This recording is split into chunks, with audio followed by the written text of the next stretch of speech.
दोस्तों नमस्कार। मेरा नाम है अमित और हम शुरू कर रहे हैं करंट अफेयर की सीरीज़, जिसमें हमारा ये अगला सेशन है। और हम इस सीरीज़ में लगातार देखते हैं कि डेली अखबारों में जो भी खबरें होती हैं, हमारे काम की परीक्षा की दृष्टि से जो महत्वपूर्ण खबरें होती हैं, उन्हें हम क्वेश्चन आंसर फॉर्म में देख रहे होते हैं। और सिर्फ इतनी इसीलिए बात हमारे जो वीडियो है इसीलिए खास नहीं है। इसके खास होने की जो विशेषता है वो यह है कि हम इसके साथ साथ अपने ट्रेडिशनल जो नॉलेज होती है उसको एक बार माइनिंग कर लेते हैं, उसको खनन कर लेते हैं और उसके माध्यम से रिवीजन भी हो जाता है और साथ ही साथ जो हमारी नॉलेज है वो भी अपडेट हो जाती है। तो आइए चलते हैं। पहला सवाल हम ले रहे हैं कि निम्नलिखित में से कथनों पर विचार करना है और कथनों पर विचार करके ये देखना है कि पहला जो इसमें ऑप्शन है वह यह है कि अंडर 17 वर्ल्ड रेसलिंग चैंपियनशिप 2025 को ग्रीस के एथेंस में आयोजित किया जा रहा है। पहला ऑप्शन ये है। दूसरा ऑप्शन है अंडर 17 वर्ल्ड चैंपियनशिप में रचना और अश्विनी बिश्नोई ने स्वर्ण पदक जीता है। बहुत ही खास सवाल है आज की क्लास का। तो पहली बात आपको बता दें कि इसमें दोनों ऑप्शन ठीक हैं और आपके नजरिए के लिए एक बात आपको समझाएं, याद कर रखने के लिए आपको समझाएं कि जब आप विश्व मैप को देखते हैं, वर्ल्ड मैप को देखते हैं, वर्ल्ड मैप को देखने पर आपको ये बात समझ में आती है कि ये जो एरिया है ये यूरोप है, यूरोपीय है। और इस यूरोप में ये क्षेत्र पुर्तगाल है, ये स्पेन है, ऐसे करते हुए ये इटली है। और ये जो क्षेत्र है इस क्षेत्र को पूरे को आप किसी समय पर यूनान कहते थे, किसी समय पर यूनान कहते थे। और वही यूनान आगे चलकर हम उसे ग्रीस कहने लगे। वही क्षेत्र है जहां से कभी यूनानी भारत में आए, जिनमें कुषाण, पहलव, इस तरह के लोग भारत आते रहे। यहीं का सिकंदर भी था। ये सिकंदर जो इस क्षेत्र में रहने वाले बहुत सारे, मकदूनिया एक क्षेत्र हुआ करता था, वहीं का सिकंदर भी था। और इस क्षेत्र में एक जगह है जिसका नाम एथेंस है, यूनान का ही या ग्रीस की ही एक जगह है जिसे एथेंस कहते हैं। और इसी एथेंस में 2025 के वर्ल्ड रेसलिंग चैंपियनशिप को आयोजित किया जा रहा है। ध्यान रखने की ये बात है, अंडर 17 है, 17 साल से उम्र के कम लोगों के लिए।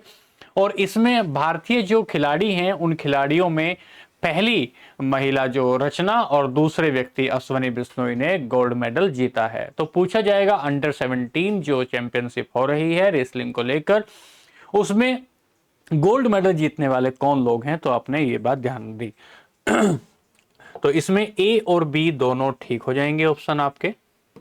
चलिए अगले सवाल पर चलते हैं। अगला सवाल बहुत ही खास है, चर्चाओं में चलने के लिए बहुत खास है कि निम्नलिखित कथनों पर विचार करें, सही विकल्प का चयन करना है कि सही विकल्प को चयन करें।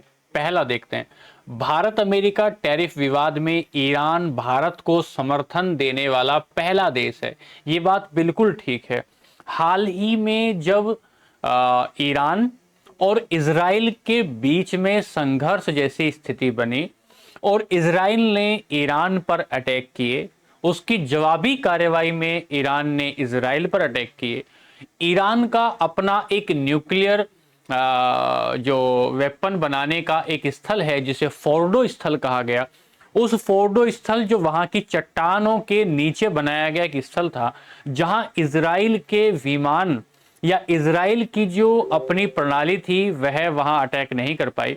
और अमेरिका ने फोर्डो पर अटैक करके उस पूरे क्षेत्र को नेस्तनाबूद कर दिया, तहस नहस कर दिया। इस बात को लेकर केवल आज से ही नहीं, पहले से ही ईरान और अमेरिका की तनातनी चल रही है। जब अमेरिका ने भारत पर एक टैरिफ लगाया, केवल भारत पर नहीं, म्यांमार, बांग्लादेश, अन्य देशों पर भी टैरिफ लगाया, तो ईरान पहला देश हुआ जिसने भारत का समर्थन किया कि आप भी जवाबी कार्रवाई कीजिए। इससे अमेरिका के भड़कने की और भी ज्यादा संभावनाएं बनती हैं। तो पहला ऑप्शन ठीक है। दूसरा ऑप्शन क्या है कि भारतीय उपभोक्ताओं को, कंज्यूमर्स को ध्यान में रखते हुए भारत ने अमेरिका को भारतीय बाजारों में शुल्क मुक्त तरीके से जेनेटिकली मॉडिफाइड सोयाबीन और मक्का बेचने की इजाजत दी है। ये ऑप्शन दोस्तों गलत है। क्यों गलत है? कि यही तो जड़ का, जो हमारी और अमेरिका के बीच में जो लड़ाई हो रही है, उस लड़ाई का मुद्दा ही ये है कि हम उनको अनुमति नहीं दे रहे हैं। अमेरिका चाहता है कि उसकी जो जेनेटिकली मॉडिफाइड फसलें हैं, जिनमें सोयाबीन और मक्का खास रूप से है, कि उन फसलों को भारत में कम शुल्क, कम आयात शुल्क लगाकर बेचने की अनुमति दी जाए।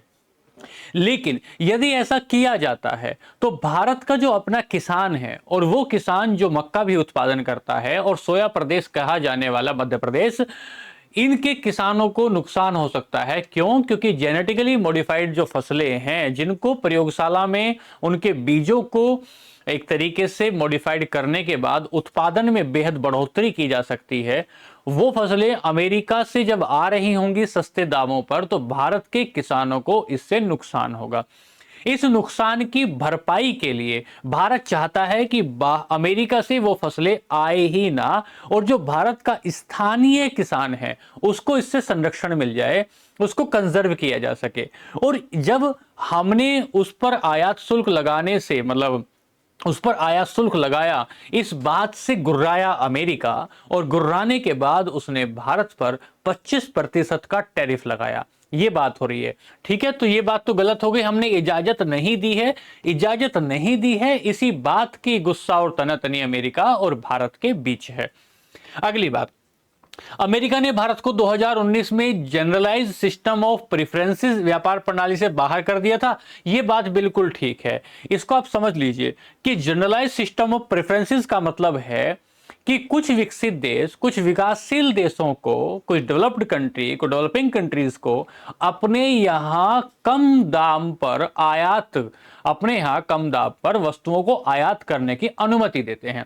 उदाहरण से आप समझ लीजिए कि अमेरिका एक देश है, भारत एक डेवलपिंग कंट्री है, तो भारत अगर अपना कुछ सामान अमेरिका ले जाकर बेचेगा, तो अगर हमें जीएसपी का दर्जा मिल रहा होगा, जनरलाइज सिस्टम ऑफ प्रेफरेंसेस का दर्जा मिल रहा होगा, तो इस जीएसपी के माध्यम से हमारी वस्तुओं पर कम आयात शुल्क लगाया जाएगा, कम टैरिफ लगाए जाएंगे, जिससे हमारी वस्तुएं उतनी महंगी नहीं होंगी अमेरिका के बाजारों में।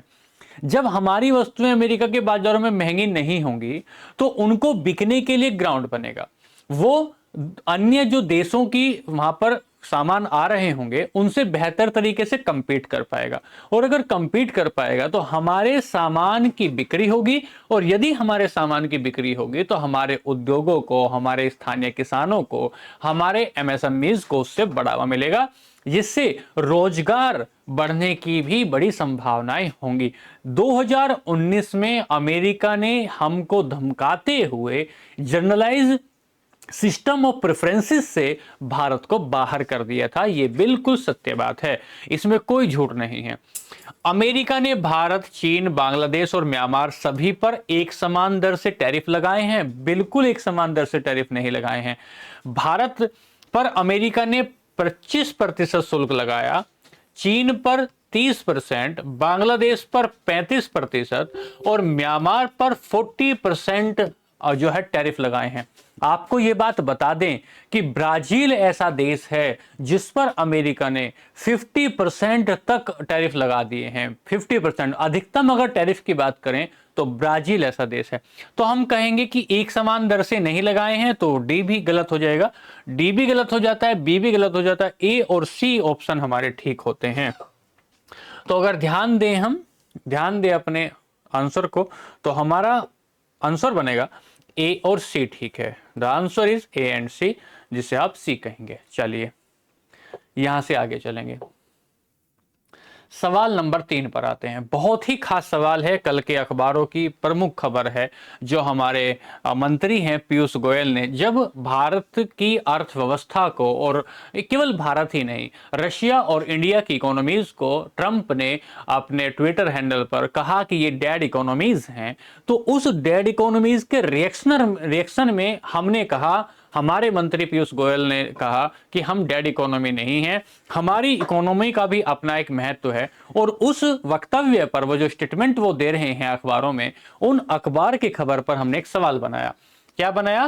कि निम्नलिखित कथनों पर विचार करें और विचार करने के बाद गलत कथन का चुनाव करें। आपको इसमें से गलत स्टेटमेंट छांटना है। पहला, 2025-26 में, वित्त वर्ष 2025-26 में भारत की जो इकोनॉमिक ग्रोथ रेट है, आर्थिक विकास दर है, वो 6.4% से 6.8% आकी गई है, जो अमेरिका की संभावित विकास दर से लगभग दोगुनी है। बड़ी बात हो रही है दोस्तों।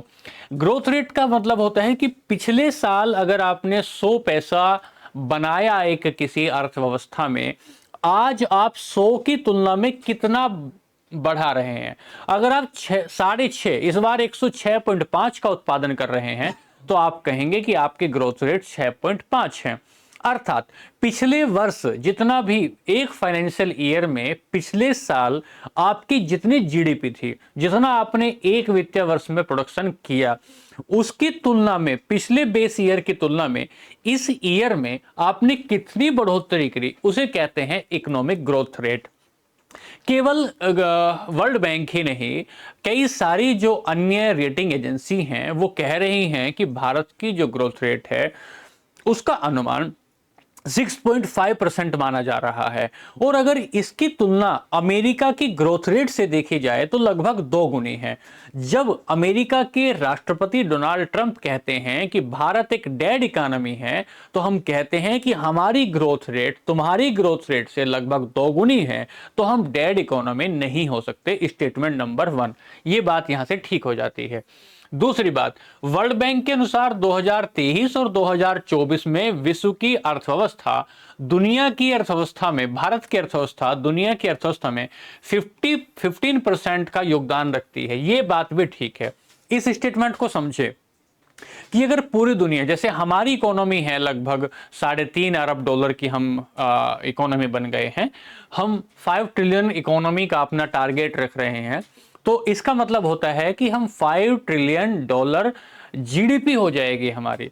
अब हम ये कह रहे हैं कि अगर पूरे देश की जितनी भी जीडीपी है, एक देश की नहीं पूरी दुनिया की, हमारी जीडीपी मिलाई, नामीबिया की मिलाई, अंगोला की मिलाई, यूएसए की मिलाई, चीन की, जापान की, 200 से ज्यादा देशों की जीडीपी मिलाने के बाद जितनी जीडीपी बनती है उसका 15% से ज्यादा भारत रखता है।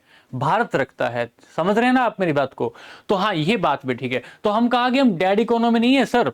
तीसरी बात, भारतीय अर्थव्यवस्था का आकार वर्तमान में 3.8 अरब डॉलर के करीब है, बिल्कुल। और हमारा उद्देश्य है कि हम $5 ट्रिलियन की इकोनॉमी को बनाएं। ये बात भी ठीक है। अगली है कि 2024-25 में भारत का रूस के साथ द्विपक्षीय व्यापार भारत और अमेरिका के द्विपक्षीय व्यापार से गलत है। ये बात सही नहीं है। हम अगर कहें कि भारत और रूस, भारत और रशिया के बीच का जो व्यापार है वह कम है भारत और अमेरिका के व्यापार से। भारत और अमेरिका के व्यापार, दरअसल दोस्तों अगर आप देखेंगे तो भारत और अमेरिका का जो व्यापार है ना, वो लगभग है 131 अरब डॉलर का। 131 अरब डॉलर का व्यापार है। और अगर हम इसके व्यापार की बात करेंगे भारत और रूस के, ये लगभग 70 अरब डॉलर के आसपास की बात है। 60 से 70 अरब डॉलर के आसपास की बात है। तो हम देख रहे हैं कि भारत और रूस का व्यापार अधिक नहीं है। भारत और रूस का व्यापार अधिक नहीं, व्यापार तो भारत और अमेरिका का ज्यादा है। ठीक है, ये बात आप समझे, भारत और अमेरिका का ज्यादा है। तो हमने कहा कि 2024-25 में भारत और रूस के व्यापार से ज्यादा भारत और अमेरिका के बीच का व्यापार है, इसलिए ये ऑप्शन गलत हो जाता है। ये आपका आंसर है। India's bilateral trade with Russia in 2024-25 is more than the bilateral trade off the India and the US. ये बात गलत है क्योंकि भारत और रशिया के बीच का व्यापार कम है। भारत और रशिया के बीच का व्यापार पिछले दिनों में ही तेजी से बढ़ा है, जब खाड़ी देशों में तेल को लेकर बड़ी ही एनोमली, विसंगति हमें देखने को मिली, एक बात। और दूसरी, ऐसा नहीं है कि रशिया का जो है व्यापार अमेरिका के साथ नहीं है। भले ही अमेरिका लगातार रशिया के खिलाफ बात कर रहा हो, लेकिन रशिया का भी अपने कुछ उत्पाद कहाँ बिकते हैं? अमेरिका में बिकते हैं। चीन का व्यापार भी अमेरिका के साथ है। एक बात यहां से निकले। चलिए अगला सवाल देखते हैं। अगला सवाल है कि हाल ही में किस देश पर अमेरिका ने 50% टैरिफ लगाया, तो ये मैंने अभी आपको बताया कि ये ब्राजील है, ये देश ब्राजील है जिस पर अमेरिका ने 50% से ज़्यादा टैरिफ लगा दिया है। 50% टैरिफ लगाने का मतलब है दोस्तों, 100 रुपये की जो चीज़ है ब्राज़ील की, वह 150 रुपये की बिकेगी कहाँ जाकर? अमेरिका में जाकर। तो कैसे ये compete कर पाएगी, जो अदर कंट्रीज का जो गुड्स एंड सर्विसेज हैं उनके साथ कैसे कंपटीशन होगा? इसलिए ब्राजील को अपने मार्केट में एंट्री करने से रोकने के लिए ऐसा किया जा रहा है। ठीक है, ये बात हुई। यहां से अगला सवाल लिया, निम्नलिखित कथनों पर विचार करेंगे। विश्व में सर्वाधिक सौर ऊर्जा उत्पादन में प्रथम स्थान चीन का है, ऑप्शन नंबर 1। दूसरा, हाल ही में भारत जापान को पीछे छोड़ते हुए सौर ऊर्जा उत्पादन में सेकंड स्थान पर आ गया है। यह बात गलत मानी जा रही है। देखो दोस्तों, जैसे जैसे देखो, हमारी जो इकोनॉमी है ना, वो कोल बेस्ड इकोनॉमी है। कोल बेस्ड इकोनॉमी का मतलब है कि हम लगभग अपनी जो जितनी भी हमारी ऊर्जा की खपत होती है उसका 70 से 80% हम कोयले पर निर्भर करते हैं। अगर हम कोयले को निर्भर कर रहे हैं अपने उद्योगों में, तो वो ग्रीन हाउस गैसेस का एमिशन करता है, और ग्रीन हाउस गैस एमिशन में एक बड़ी गैस होती है CO2। कार्बन डाइऑक्साइड जो है वो एक भारी गैस होती है। उसका काम होता है कि वो सन से आने वाली जो रेडियो वेव्स हैं, शॉर्ट रेडियो वेव्स हैं, उनको तो आने देगा, और जो लॉन्ग रेडियो वेव्स हैं उनको एब्सॉर्ब कर लेगा। मोटे शब्दों में समझिए, मोटे शब्दों में हीट को ट्रैप कर लेगा CO2। CO2 एमिट कहां से हो रहा है? CO2 हो रहा है इंडस्ट्री से, क्योंकि वहां कोयले का कंबंशन हो रहा है। कोल के कंबंशन से वहां से CO2 का एमिशन हुआ। CO2 के एमिशन हो जाने से टेम्परेचर को, हीट को एब्जॉर्ब करने की ज्यादा क्षमता, ज्यादा सामर्थ्य हो गया, और हीट को ट्रैप करने से ग्लोबल वार्मिंग बढ़ गई। उस सारी समस्याओं को निपटने के लिए हमारा टारगेट है कि हम 2030 तक 500 गीगावाट जो रिन्यूएबल एनर्जी बनाएं। रिन्यूएबल एनर्जी में जैसे हम कहेंगे हाइड्रो से बनाएं, एयर से बनाएं, हम सोलर से बनाएं। तो सोलर जो एनर्जी है, उस सोलर एनर्जी में वर्ल्ड में अगर हम देखें तो सबसे ऊपरी स्तर पर चीन है, उसके बाद USA है, और उसके बाद भारत आ गया है कल के अखबारों में बात कर रहे हैं, और वह जापान को पीछे छोड़ते हुए आया है। किसी जमाने में जापान थर्ड स्टेज पर हुआ करता था, और अब भारत गया है थर्ड स्टेज पर। तो ये कह रहा है कि विश्व में सबसे ज्यादा सौर ऊर्जा उत्पादन में प्रथम स्थान चीन का है। ये बात ठीक है। हाल ही में भारत जापान को पीछे छोड़ते हुए सौर ऊर्जा उत्पादन में सेकंड स्थान पर नहीं, थर्ड स्थान पर आ गया है, थर्ड स्टेज पर आ गया है। लेकिन ऑप्शन देता है सेकंड स्टेज, इसलिए ऑप्शन नंबर बी गलत है, और केवल ऑप्शन नंबर ए ठीक है। ठीक है, ये सवाल निकले यहां से। चलिए आगे आएंगे अगले सवाल पर। तो कल के अखबारों में एक एडिटोरियल छपा, और उस एडिटोरियल में ये बात की गई कि जो माँ का जो दूध है, वह दूध बच्चे के शुरुआती दिनों के लिए, जब शिशु का किसी का जन्म होगा तो उसके शुरुआती दिनों के लिए बेहद खास होता है।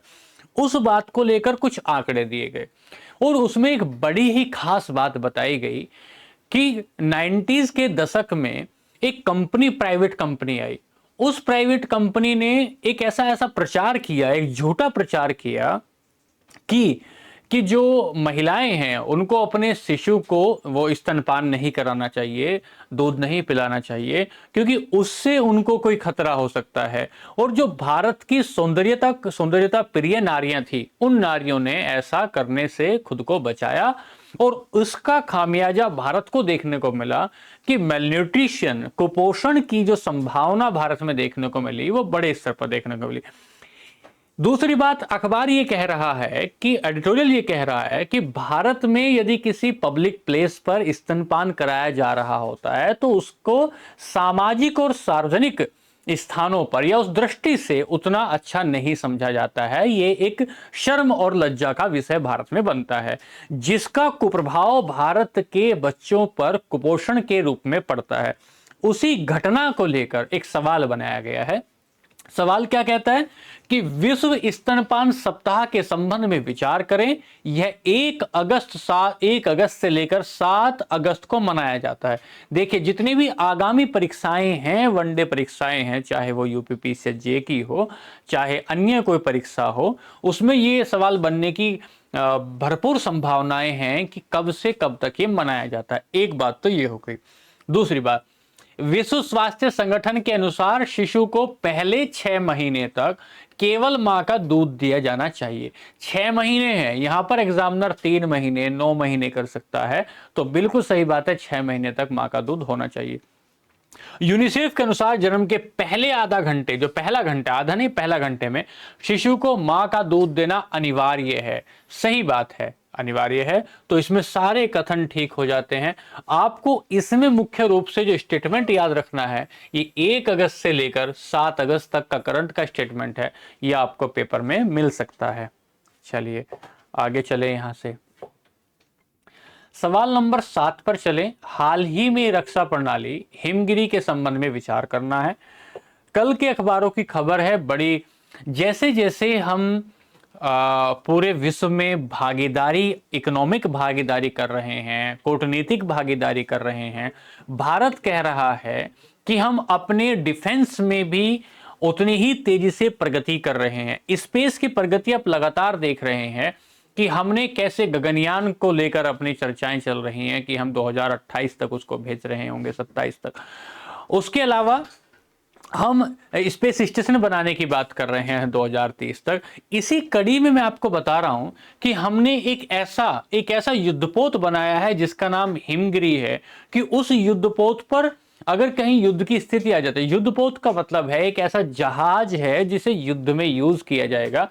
बहुत सारे सैनिकों को, बहुत सारे अफसरों को उसमें रहने की, लेटने की व्यवस्था की जाएगी। ये एक ऐसा जहाज है जिस पर से आप मिसाइल को भी लॉन्च कर सकते हैं। तो प्रोजेक्ट 17A के तहत ये बनाया गया है। चलिए ऑप्शन नंबर 1 लेते हैं। यह एक ऐसा युद्धपोत है जिसका निर्माण 17A परियोजना के तहत किया गया है। बात बिल्कुल ठीक है, प्रोजेक्ट 17A। एक सवाल यह बनेगा कि प्रोजेक्ट 17A का संबंध किससे है? क्या यह कोई सड़क निर्माण की परियोजना है? क्या यह कोई युद्धपोत बनाने की प्रणाली है? या ये कोई सबमरीन, पनडुब्बी बनाने का सिस्टम है? ऐसा पूछेगा। यह डीजल इंजन और गैस टरबाइन के संयोजन से संचालित होता है। बिल्कुल सही बात है, डीजल इंजन और गैस टरबाइन से होता है। इस युद्धपोत पर न केवल नौसैनिक और अधिकारियों के लिए आरामदायक आवास है, बल्कि इस जहाज पर हेलीकॉप्टरों के संचालन के लिए पूर्ण विमानन सुविधाएं भी है। उपरोक्त सभी कथन ठीक है, तो हमने बताया प्रोजेक्ट 17। एक सवाल बनेगा कि हिमगिरी क्या है, तो आप बताएंगे कि हिमगिरी एक युद्धपोत है, हिमगिरी एक वॉरशिप है जिससे लड़ाई में यूज किया जाएगा। दूसरी बात, इसका जो फॉर्मेशन है, इसका फॉर्मेशन कौन से प्रोजेक्ट के तहत किया गया, तो आप कहेंगे इसका फॉर्मेशन 17A के तहत किया गया। इसमें क्या यूज होता है ईंधन के तौर पर, तो हम कहेंगे डीजल और गैस इसमें ईंधन के तौर पर प्रयोग होता है। ये सवाल होता है। यहां से आगे बढ़े 8 पर आएंगे। बहुत खास सवाल है। रोहिंग्या शरणार्थी मुख्य रूप से किस राज्य से निकलकर बांग्लादेश के कॉक्स बाजार में स्थित एक बड़े शरणार्थी शिविर में पहुंचते हैं? बहुत बढ़िया सवाल है भाई। म्यांमार में बहुत बड़ी संख्या में मुस्लिम आबादी है। उसी मुस्लिम आबादी में कुछ जनसंख्या शरणार्थियों की, रोहिंग्या की भी है। वहां के मुस्लिमों ने इन रोहिंग्या शरणार्थियों को वहां से भगा दिया। भगा देने के बाद वो एंट्री कर गए कहां? बांग्लादेश में। और बांग्लादेश में जैसे वो एंट्री किए तो वहां की जनसंख्या ने इन रोहिंग्या शरणार्थियों का विरोध किया। उन्होंने कहा कि ये यहाँ की डेमोग्राफी को विकृत कर रहे हैं, डिसॉर्ट कर रहे हैं, ताकि यहाँ के बाजारों पर, यहाँ के उद्योग धंधों पर, यहाँ के रोजगार में ये कहीं ना कहीं तकलीफ पैदा हो रही है। दोस्तों ये ऐसा ही है कि किसी घर से लड़ाई झगड़ा करके कोई रिश्तेदार व्यक्ति आपके घर आ जाए तो हफ्ता 10 दिन में हमारी प्राइवेसी का, हमारे संसाधनों का हनन होना शुरू हो जाता है। और ये तो लाखों की तादाद में म्यांमार के लोग कहां पहुंचे? बांग्लादेश पहुंचे। बांग्लादेश ने इनको बसाने के लिए एक अलग से एक द्वीप पर निर्माण किया कि आप इनको शिविर लगाए वहां पर कि आप यहां बस जाइए, और उस जगह का नाम आया कोक्स बाजार। तो आपसे पूछेगा ये कोक्स बाजार किस देश का हिस्सा है, तो हम बताएंगे ये बांग्लादेश का हिस्सा है।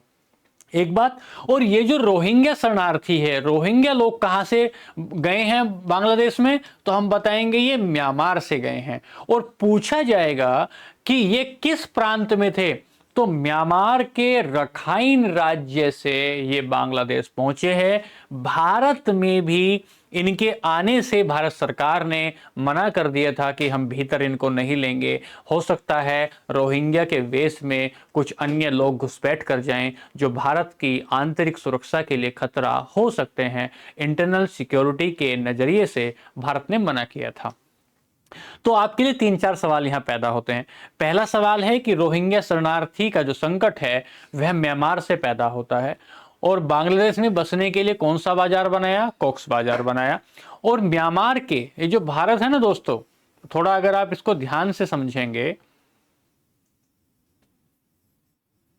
ये भारत है, इस भारत के बिल्कुल यहां पर ये जो क्षेत्र है ये म्यांमार का है, ये म्यांमार का है, और ये जो क्षेत्र है ये बांग्लादेश का है। तो इस क्षेत्र में रोहिंग्या रहते थे यहां पर, और यहां से कहां चले गए? बांग्लादेश। चलिए जी, ये बात यहां से आगे निकलती है। सवाल नंबर 9 पर आएंगे। सवाल नंबर 9 कह रहा है कि सावलकोट जल विद्युत परियोजना निम्नलिखित में से किस राज्य किस नदी पर है? तो हम कहेंगे चेनाब नदी पर है। हाल ही में जम्मू कश्मीर में चेनाब नदी पर जो एक सावलकोट नदी परियोजना है ये प्रस्तावित है। दरअसल यह परियोजना तो 1986 से शुरू की जा रही है। इस पर बीच में काम रुक गया था। अभी पहलगांव का अटैक हुआ। पहलगांव के अटैक के बाद भारत और जो अमेरिका माफ कीजिएगा, भारत और पाकिस्तान के बीच जो हमारी सिंधु जल संधि थी उसको लेकर हमने उसको स्थगित कर दिया, और उसके बाद हमने काम शुरू करने की कोशिश कर रहे हैं किस पर? चिनाब नदी पर। तो जो चिनाब नदी है, अगर आप भारत में देखेंगे चिनाब नदी को, अगर भारत में इसकी लोकेशन देखें तो आप आएंगे यहां इस क्षेत्र में आएंगे तो ये यहां से निकलेगी एक नदी जिसका नाम होगा इंडस रिवर, सिंधु नदी कहेंगे। सिंधु नदी में हिमाचल प्रदेश का ये ऊपरी हिस्सा है, यहां से एक नदी निकलेगी जिसका नाम होगा चिनाब नदी, और आगे जाकर ये चिनाब नदी किस में मिल जाएगी? ये चिनाब नदी जाकर मिल रही होगी किसमें? आपकी जो सिंधु नदी है इसमें जाकर मिल जाएगी। अच्छा, चिनाब नदी पर एक और परियोजना है, एक और प्रोजेक्ट है जिसे हम तुलबुल परियोजना कहते हैं, वह भी चिनाब नदी पर ही है। ठीक है, चलिए। अच्छा, अगर इन नदियों की बात करें तो इंडियन जो एक ज्योग्राफी है उसमें हम देखेंगे कि जो जम्मू कश्मीर का ही क्षेत्र है ऊपर, यहाँ से झेलम नदी निकलती है। और झेलम नदी की एक खास बात है, अगर आप ध्यान से समझेंगे ना, झेलम नदी की एक खास बात है कि भारत और पाकिस्तान के बीच, ऐसे भारत और जम्मू कश्मीर के बीच ये समानांतर सीमा बनाती है। यहां झेलम है, यहां से निकलेगी और यहां से झेलम हो जाएगी। रावी नदी है जो हिमाचल प्रदेश के रोहतांग दर्रे से निकलती है, रोहतांग दर्रे से निकलती है। और सतलज नदी है जो यहाँ, ये जो सिंधु है ना तिब्बत के क्षेत्र में, इससे भी इधर जाएंगे 150 किलोमीटर के आसपास, यहां से जो है सिंधु सतलज नदी निकलती है, और भारत में प्रवेश करने के बाद फिर आकर कहाँ मिल जाएगी?